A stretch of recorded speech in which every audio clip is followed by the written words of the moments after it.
The autumn sky above Montana burned orange and red as the sun began its slow descent behind the mountains. And Elias Thorne stood at the edge of his wheat field with dirt under his fingernails and sweat on his brow, watching the golden stalks sway in the evening breeze like waves on a quiet ocean. He was 52 years old, and he had worked this land for 30 of those years. First with his father, then with his wife Myra, and now alone with only an old service drone named Rusty for company. The year was 2847, and humanity had spread across the stars to 1,000 different worlds. But Elias had chosen to stay on Earth, to tend the soil his ancestors had tended, to grow wheat the old way, because some things were worth doing with human hands.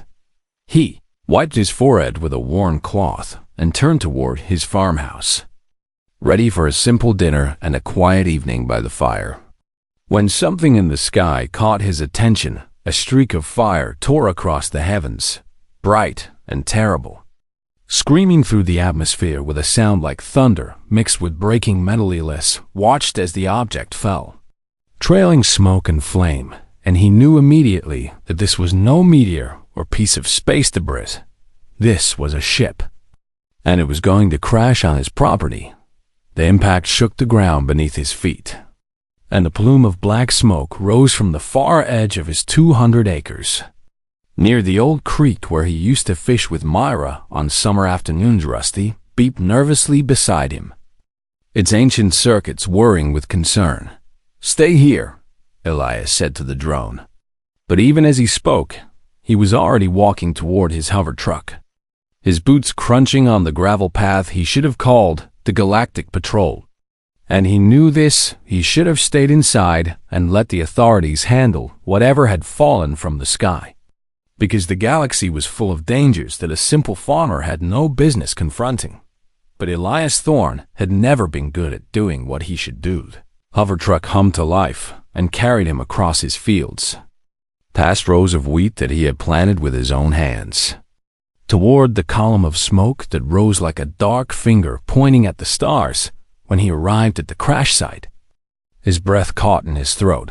The ship was small, barely larger than his barn, and it was broken open like an egg dropped from a great height. Strange symbols covered its hull, symbols he recognized from news broadcasts and galactic reports, and his heart began to beat faster.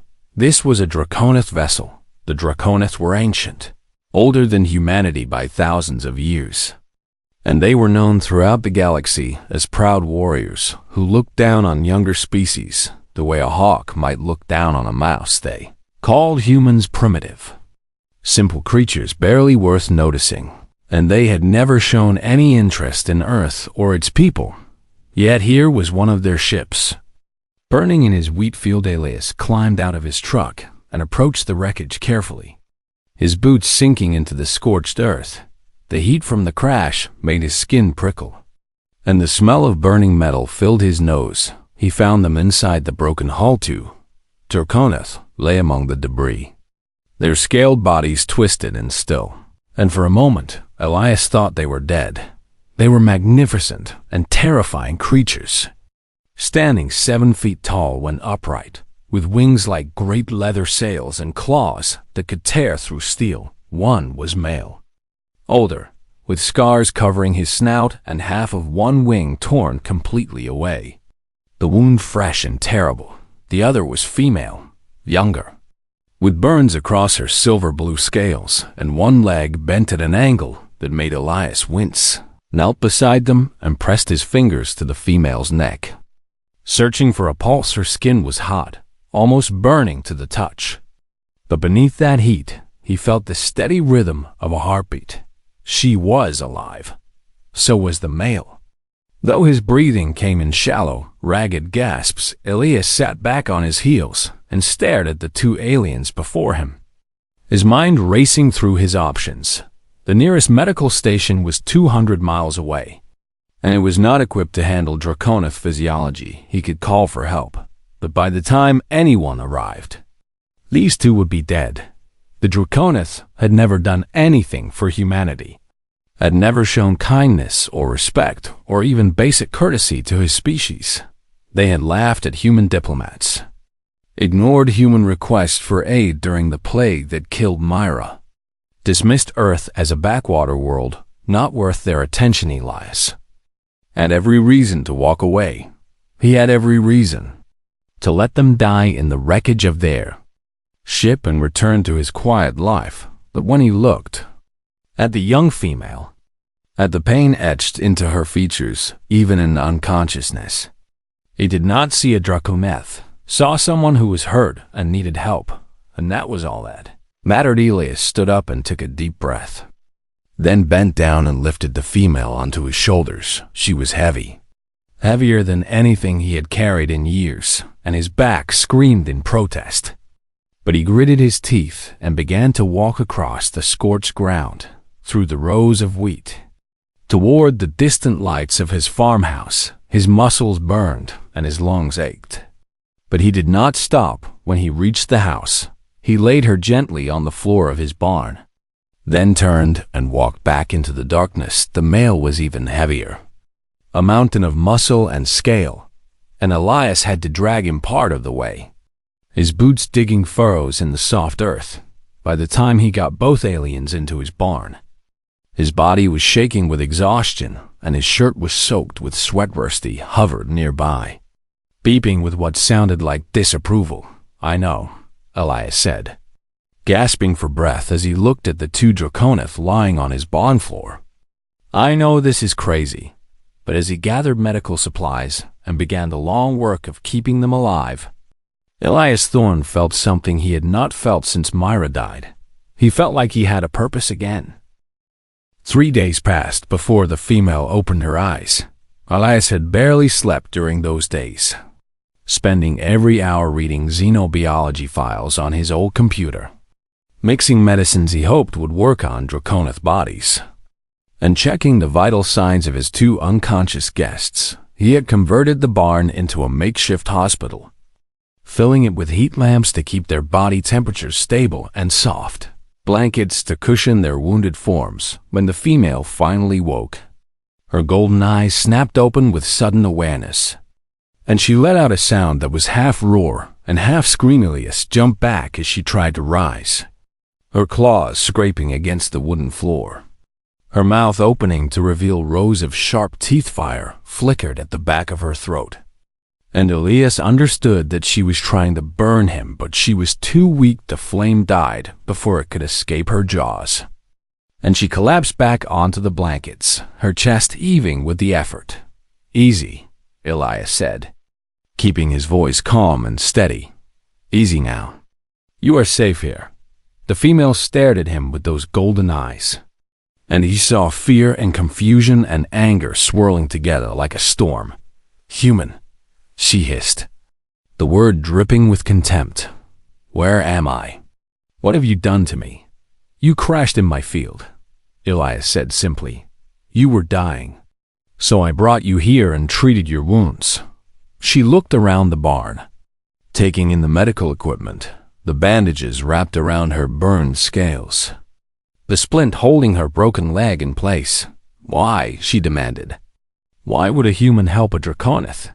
Elias shrugged and held out a cup of water he had prepared. "Because you needed help," he said. "That is all." The female did not take the water at first, staring at it as if it might be poison, but her thirst won out and she drank deeply, her eyes never leaving Elias. "My name is Keleth," she said finally, her voice softer now. "The male is Virith. He's my guardian." "Elias Thorne," he replied. "Welcome to my fawn." Virith woke 2 days later, and his reaction was even colder than Keleth's had been. The old warrior said nothing when he opened his eyes, simply lying still and watching Elias with an expression of deep suspicion. When Elias brought him food, Virith did not eat. When Elias checked his wounds, Virith did not move. "He thinks you want something from us," Keleth explained one evening. "He thinks this is a trick, that you will demand payment or turn us over to someone." "I do not want anything," Elias said. "I just want you both to heal." Caliph translated this to Virith in their native tongue, and the old warrior snorted with disbelief. Days turned into weeks, and slowly the two Draconith began to heal. Caliph was the first to walk again, limping around the barn on her splinted leg. Watching Elias with curious eyes as he went about his daily work, she asked questions constantly, wanting to know about the farm, about Earth, about humans in their strange ways. "Why do you work the soil yourself?" she asked one morning, watching Elias plant seeds in his garden. "You have machines that could do this for you." "I like working with my hands," Elias said. "It connects me to the land, to my ancestors, to something bigger than myself." Caliph tilted her head, trying to understand. "Among my people, such work is beneath warriors," she said. "We conquer, we fight, we take what we need." "And what happens when there is nothing left to take?" Elias asked. Gilith had no answer. Virith remained silent and distant. But Elias noticed that the old warrior watched him too, studying his movements, listening to his conversations with Caliph one evening. A storm rolled in from the mountains, bringing heavy rain and howling wind. Elias went outside to repair his irrigation system, which had been damaged by a fallen branch. He worked for hours in the pouring rain, his clothes soaked through, his fingers numb with cold, struggling to fix the pipes before his crops were ruined. Caliph watched from the barn door, her golden eyes wide with disbelief, when Elias finally came inside, shivering and exhausted. She confronted him. "Why did you not let the machines handle it?" she asked. "Why did you suffer in that storm when you did not have to?" Elias wrapped a blanket around his shoulders and sat down heavily. "Some things need a human hand," he said. "Machines do not understand what it means to need something to survive. They do not know the difference between a crop that feeds a family and a number on a screen." "That is foolish," Caliph said, but her voice lacked conviction. "Maybe," Elias agreed, "but my father did it this way, and his father before him, and their wheat-fed people for generations. I will not be the one to break that chain." That night, Caliph lay awake thinking about the human farmer who had carried her across his field, who had worked in the storm to save his crops, who asked for nothing and gave everything. Her people had taught her that humans were weak, primitive creatures who had risen too fast and would fall just as quickly. But Elias was not weak. He was something else entirely, something her language had no word for. Across the barn, Virith finally spoke. "He's different," the old warrior said quietly. "I have fought humans in battle. I have seen them surrender and beg for mercy. But this one does not beg." "No," Caliph agreed. "He does not. Perhaps," Virith said slowly, as if the words cost him great effort, "perhaps we were wrong about them." Caliph looked at her guardian, at the proud warrior who had never admitted doubt in all the years she had known him. "Perhaps we were," she said in the farmhouse. Elias slept deeply for the first time in weeks, unaware that something had changed in his barn. The two Draconith, who had been taught to despise his kind, were beginning to see him not as a lesser creature, but as something they had never expected to find among the stars. A good being, a friend. The truth came out on a cold morning 6 weeks after the crash. Elias was feeding the chickens when Caliph limped over to him, her leg finally strong enough to walk without the splint, and told him everything. She and Virith were not simple travelers who had crashed by accident. They were exiles, hunted by their own kind for a crime they did not commit. "There is a warlord among our people," Caliph said, her voice heavy with shame. "His name is Sethrak the Ash-Crowned, and he is a monster." She told Elias about the colony world called Vithris IV, where Sethrak had ordered his warriors to destroy an entire city of innocent civilians because their leaders had refused to pay tribute. Virith had been one of Sethrak's commanders, and Caliph had served under him as a young soldier. "He ordered us to burn them," Caliph said, her golden eyes filled with pain.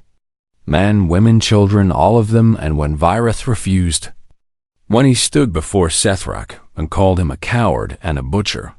We became enemies of the Empire. They had fled with evidence of Sethrak's crimes, hoping to reach the Galactic Council and expose the truth. But Sethrak had sent hunters after them, and those hunters had shot down their ship over Earth. They will come for us, Keleth said. They will not stop until we are dead and the evidence is destroyed. Elias listened to all of this in silence, his weathered face revealing nothing when Keleth finished. She looked at him with resignation. "You should turn us over," she said. "This is not your fight. And Sethrak will destroy anyone who stands in his way." Elias looked at her for a long moment, then turned back to his chickens. "I have had plenty of things try to destroy me," he said calmly. "Drought, disease, storms, loneliness. None of them succeeded. I doubt this Sethrak will be any different." Keleth stared at him in disbelief. "You do not understand," she said. "He will send warships. He will burn this farm to ashes. He will kill you without hesitation. Then I guess I will have to stop him," Elias said. Scattering the last of the feed, the hunters arrived 3 days later. Elias was working in his field when the shadow fell over him, and he looked up to see 3 Draconith warships descending through the clouds like dark birds of prey. They hovered above his farm, their weapons humming with deadly energy, and a voice boomed from speakers that shook the windows of his farmhouse. "Human, you are harboring fugitives of the Draconith Empire. Surrender them immediately or face annihilation." Virith and Keleth emerged from the barn, their scales pale with fear. "Elias," Virith said, and it was the first time the old warrior had used his name. "You must let us go. We will surrender ourselves.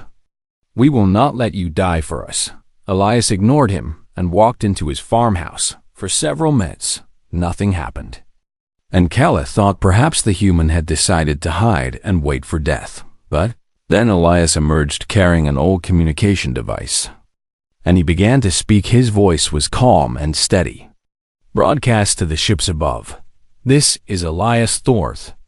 I received your message, and I have a response." He paused, looking up at the warships with eyes that held no fear.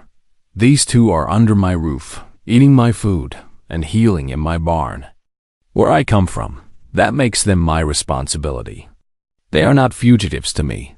They are guests, and I do not surrender my guests to anyone." The voice from the ships laughed, a cruel and mocking sound. "You are one human with a farm. We are warriors of the Draconith Empire.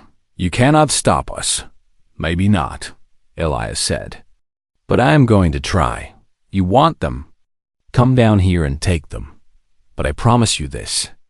I have buried better threats than you in this soil, and I am not afraid to dig a few more graves." There was silence from the ships. Then Elias walked to his barn and pressed his hand against an old panel, hidden beneath years of dust and dirt. The ground beneath his farm began to rumble. Keleth and Virith watched in amazement as sections of earth split open, revealing massive gun turrets and shield generators that rose from beneath the wheat fields like ancient giants awakening from sleep. "What is this?" Keleth breathed. "Earth Defense Grid," Elias said. "Left over from the Unification Wars. My grandfather helped build it. My family has been maintaining it ever since. Just in case." The warships above suddenly stopped laughing. Their scan showed them what they faced: military-grade weapons capable of punching through their shields, energy barriers that could withstand orbital bombardment, and targeting systems that had already locked onto their engines. "This is not possible," the voice from the ship said. "You are a farmer."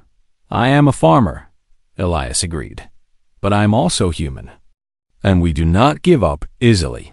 The standoff lasted for hours. The hunters withdrew to a safe distance, circling like vultures, waiting for reinforcements or a moment of weakness inside the farmhouse. Virith stood before Elias with something new in his ancient eyes.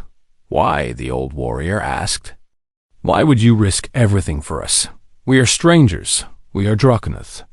Our people have never shown your kind anything but contempt. Elias poured 2 cups of coffee and handed one to Virith. I lost my wife to a plague, he said. The Galactic Council could have helped. They had medicine that would have saved her, but they said humans were not a priority. They let her die because we did not matter to them. Virith lowered his head in shame. I could hate the galaxy for that. Elias continued. I could let bitterness turn me cold and cruel. But that is not who I want to be. When I saw you and Kelith in that wreckage, I did not see Draconoth. I saw people who needed help. And helping people is what keeps me human. Virith said nothing for a long moment. Then, he raised his cup and drank. You are a strange creature. Elias Thorn, he said. So I have been told, Elias replied outside. The warships waited inside. A farmer and 2 dragons prepared for war. The reinforcements arrived at Daunilis counted 12 ships now, surrounding his farm like wolves circling a wounded animal. And he knew the defense grid would not hold against all of them. They are preparing to attack, Virith said, standing beside him at the window. The grid will stop the first wave, maybe the second. But they will overwhelm us eventually. Then we need to make sure they pay for every inch. Elias said. Kelith joined them. Her burns now faded to silver scars, her leg fully healed. I will fight, she said. I will not hide while you defend us. Virith nodded grimly. We will stand together, he said, looking at Elias with respect. As warriors, Elias spent the morning showing them the farm's secrets. His grandfather had been a paranoid man, a veteran of the Unification Wars, who had never trusted that peace would last.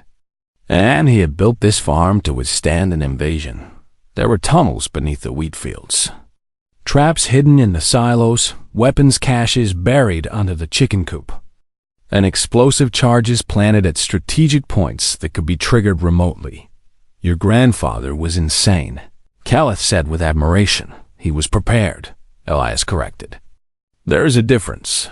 The attack came at noon. The first wave of Draconoth warriors descended from the ships on wings of fire, their armor gleaming in the sunlight.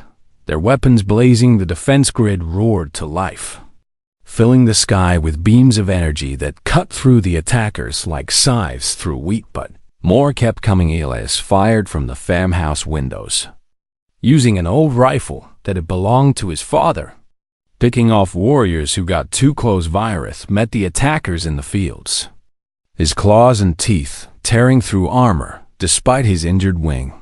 Fighting with a fury that came from years of suppressed rage, Kelith used her fire breath to create walls of flame, funneling the attackers into kill zones where the defense grid could cut them down. The battle raged for hours. Elias lost count of how many warriors fell, how many times he had to reload, how many times he thought this breath might be his last. A plasma bolt struck the farmhouse, blowing a hole in the wall and sending Elias flying across the room. He landed hard, his shoulder burning with pain. And when he looked down, he saw that his shirt was scorched and his skin was blistered. But he got up. He always got up in the wheat field.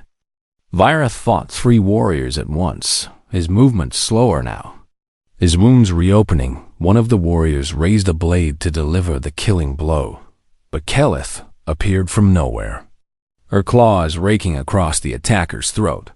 We will not fall today, she snarled. The turning point came when Elias reached the main silo. The attackers had focused their assault on the farmhouse, believing that destroying Elias would end the resistance. They did not expect him to blow up the silo with them inside it. The explosion shook the ground and sent a pillar of fire into the sky. And when the smoke cleared, half the attacking force was gone. The remaining warriors retreated, their confidence shattered. They had come expecting to slaughter a single human and capture 2 wounded exiles. Instead, they had found a battle that cost them dearly. Elias collapsed against the side of his ruined barn, clutching his burned shoulder, his breath coming in ragged gasps. Kelith was beside him in moments, her clawed hand surprisingly gentle as she examined his wound. "You are hurt," she said. "I have had worse." Elias Lead Caliph looked at him with eyes that glistened with something that might have been tears. "Though Draconith were not supposed to cry, you fought for us," she said. "You bled for us. You nearly died for us. Why, Elias? Why do you care so much about two strangers?" Elias leaned his head back against the barn wall and looked up at the sky, where smoke still drifted from the burning silo. "Because you were dying," he said. The same words he had spoken weeks ago. That is all that mattered then. And it is all that matters now. Caliph began to treat his wound, using techniques she had learned from watching him care for her and Virith as she worked. Virith approached them slowly. The old warrior's scales were covered in blood, both his own and his enemies. And his one good wing hung limp at his side, but his eyes were different, for the first time since Elias had met him. Virith's eyes held no suspicion, no doubt. "No walls. I have lived for 300 years, Virith said, his voice rough with emotion. "I have fought in 100 battles and served a dozen commanders. I thought I understood strength. I thought I knew what it meant to be a warrior." He knelt beside Elias. Lowering himself to the human's level, "I was wrong," he said. "True strength is not in conquest or in victory. It is in this. In caring for others when you have every reason not to. In standing up when you have every reason to fall. In offering mercy when you have received none." Tears streamed down the old warrior's scarred face, and he did not try to hide them. "I have wasted my life serving those who deserve nothing," he said. "But you, Elias Thorn, you are worthy of service. You are worthy of loyalty. You are worthy of everything I have left to give." Elias reached out and placed his uninjured hand on Virith's shoulder. "I do not want your service," he said. "I want your friendship." Virith stared at him for a long moment then. Slowly he smiled. "Then you have it," he said. "For whatever years remain to me, you have it." Caliph finished bandaging Elias's wound and sat back, looking at the two of them with warmth in her golden eyes. "We are a strange family," she said. "The best families usually are," Elias replied around them. The farm smoldered and smoked. The wheat fields trampled and burned. The farmhouse damaged. The barn half destroyed, but they were alive. They were together, and somehow that was enough. 5 years had passed since the Battle of Thorn Farm, and the galaxy had not forgotten Thrak the Ashcrown was dead, executed by the Galactic Council after Virith testified against him, presenting the evidence that he and Kelith had risked everything to protect. The massacre at Vithras IV had been exposed to the entire galaxy, and the Draconith Empire had been forced to confront the darkness within its own ranks. But more than politics had changed. Word had spread across the stars about the human farmer who had defied an empire, who had carried 2 wounded dragons across his field, who had stood alone against warships and said, "Come and take them." The story was told in cantinas and council chambers, whispered by refugees and shouted by revolutionaries, passed from world to world until Elias Thorn became a legend he never wanted to be. And the refugees came first. It was a Draconith child, orphaned by Sethrak's wars, abandoned and alone on a transport ship that somehow found its way to Earth. Elias took her in without hesitation. Then came a wounded soldier from a species Elias had never heard of, seeking sanctuary from a conflict that had taken everything from him else, gave him a bed and a purpose. Then more, and more, and more politicians and soldiers, scientists and artists, children and elders, beings from a dozen different worlds who had heard the story and believed that maybe, just maybe, there was one place in the galaxy where someone would help them simply because they needed help. Thorn Farm grew. The original farmhouse was rebuilt and expanded, surrounded now by new buildings that housed the growing community. Virith oversaw the construction, his old warrior's mind turning to logistics and defense, making sure their home could protect everyone within it. Caliph became a healer, blending Draconith medicine with human techniques, treating the wounded bodies and souls that arrived at their door. And Elias kept farming. Every morning he rose before dawn and walked his fields, checking the wheat, tending the soil, doing the work his father and grandfather had done before him. Some things did not change. Even when everything else did, the Galactic Council officially recognized Thorn Farm as a protected cultural site 3 years after the battle diplomats came from 100 worlds to witness the ceremony. Standing in the rebuilt barn where Elias had once carried 2 dying Draconith, listening to speeches about unity and compassion and the bonds that transcend, Species Elias stood at the back and said nothing. He had never wanted fame or recognition. He had just wanted to do what was right on a warm summer evening. 5 years to the day after the crash, a delegation of young Draconith arrived at the farm. They had been sent by their elders to study human values, to understand what made this strange species so different from what they had been taught.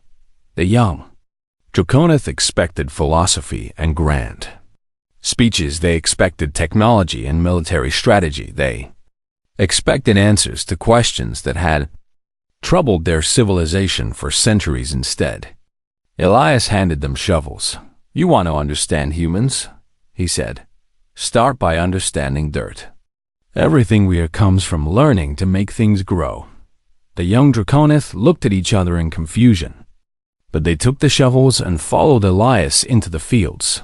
They worked alongside him all afternoon, planting seeds, pulling weeds, turning soil with their clawed hands. By the end of the day they were exhausted and dirty, and their scales ached from the unfamiliar labor. But they understood something they had not understood before. They understood that humans were not primitive because they worked with their hands. They were strong because they did that evening.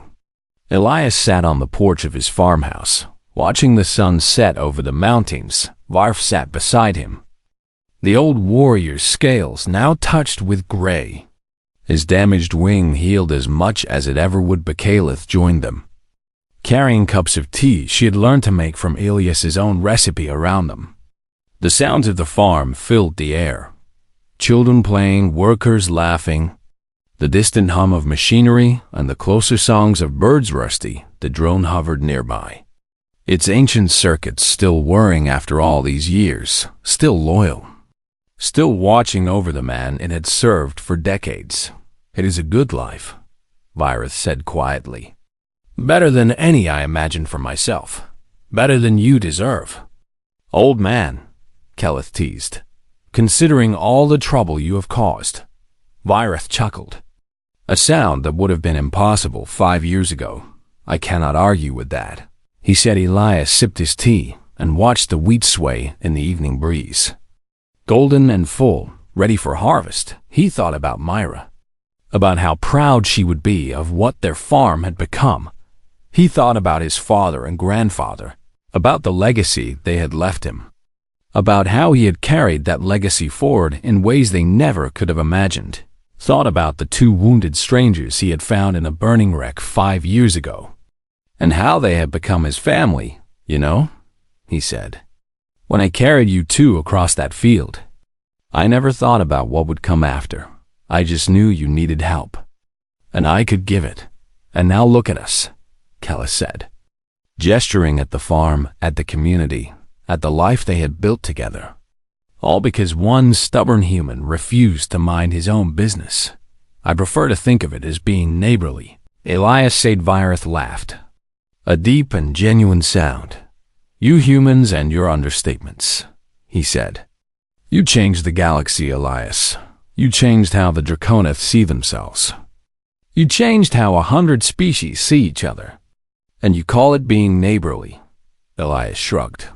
"I grew wheat," he said. "I helped some people. I protected my home. That is all any farmer does." But as the stars began to appear in the darkening sky, as the lights of the farm flickered on one by one, as the sounds of his strange and wonderful family filled the air around him, Elias Thorne allowed himself a small smile.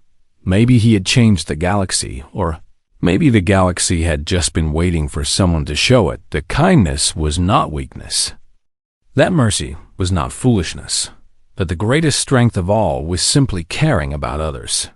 Either way, the wheat was ready for harvest, and there was work to do in the morning. Elias finished his tea, said goodnight to his family, and went to bed. And somewhere in the stars, on 100 different worlds, beings of every shape and size told the story of the human farmer who had carried 2 wounded dragons across his field. The story that reminded them all what it meant to be good.